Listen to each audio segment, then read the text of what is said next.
quiet village surrounded by hills, there lived a young man named Ardan. He dreamed of growing the strongest bamboo forest anyone had ever seen. Every morning he whispered to the earth, asking it to bless his seeds with life. He had heard stories of bamboo that grew tall enough to touch the clouds. The elders said it took patience, but Ardan believed hard work could speed things up. So he dug deeper, watered more, and waited with burning hope.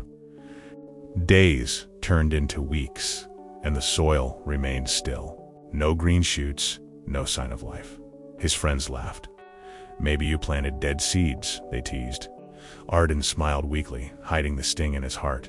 He went to the river, filled his bucket again, and poured it gently over the same patch of earth. "Grow," he whispered. The moon above watched in silence, and the wind carried his quiet prayer into the dark. Months passed, the field stayed bare. Ardan's hands were rough, his back ached, and doubt began to bloom where hope once lived. Maybe patience is just another word for foolish waiting, he thought bitterly. One morning, an old farmer stopped by. Seeing Ardan's tired eyes, he said, "Some roots grow down before they grow up. Don't mistake stillness for failure, son."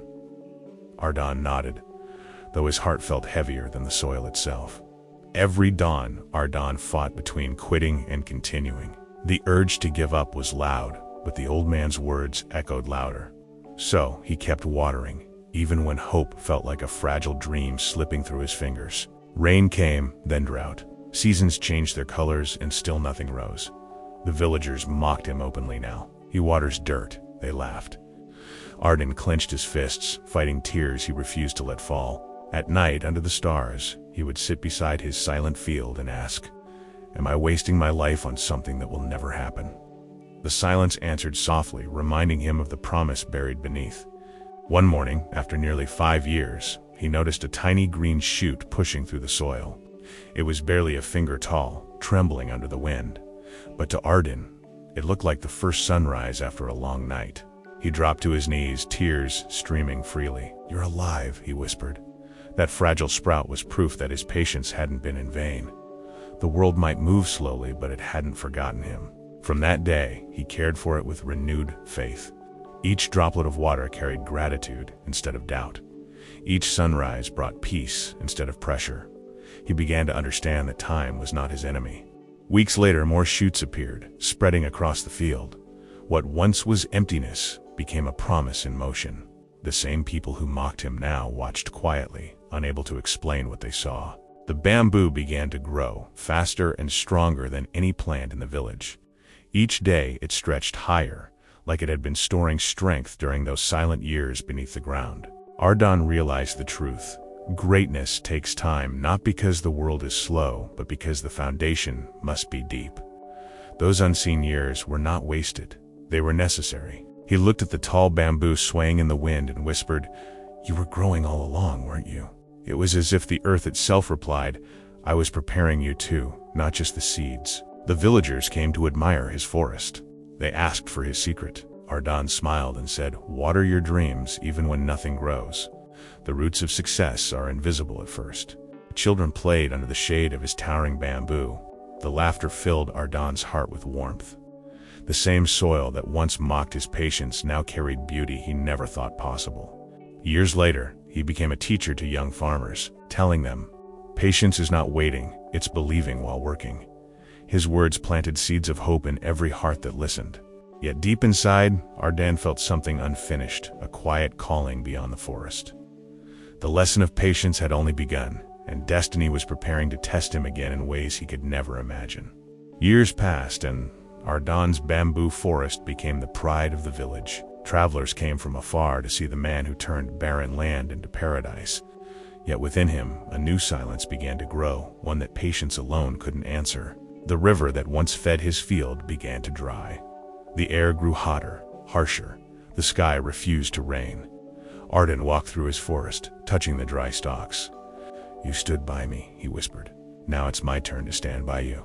He dug trenches, carried water from miles away, and worked through the night. His hands bled, but he smiled through pain. "Not again," he thought. "I've waited once before. I'll wait again if I must." The drought worsened. The ground cracked like broken glass. Villagers urged him to cut the bamboo and sell it before all was lost. but Ardan shook his head. "I don't sell what taught me faith," he said softly. One evening, while resting under the fading trees, he saw a young girl crying near the riverbed.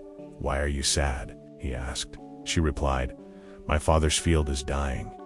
He says patience doesn't fill an empty stomach."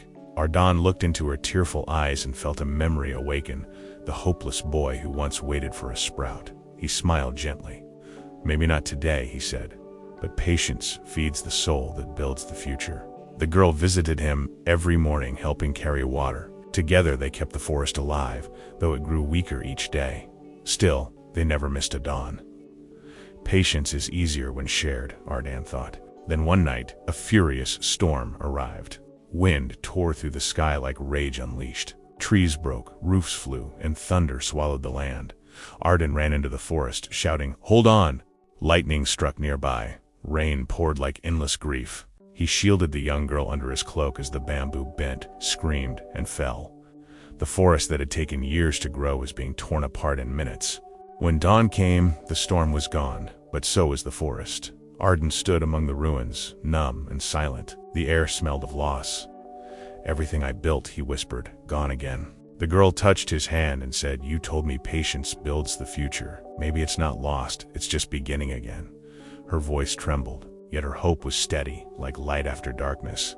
Ardan knelt, feeling the wet soil between his fingers. Beneath the fallen stalks, small green shoots were already pushing through.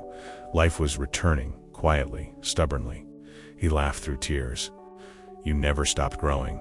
He realized then true patience wasn't waiting for things to bloom, but trusting they would rise again after they fell. Growth was not a moment. It was a circle, written in time and pain. As weeks passed, the bamboo returned, stronger than before. Villagers, humbled by his faith, joined him to rebuild.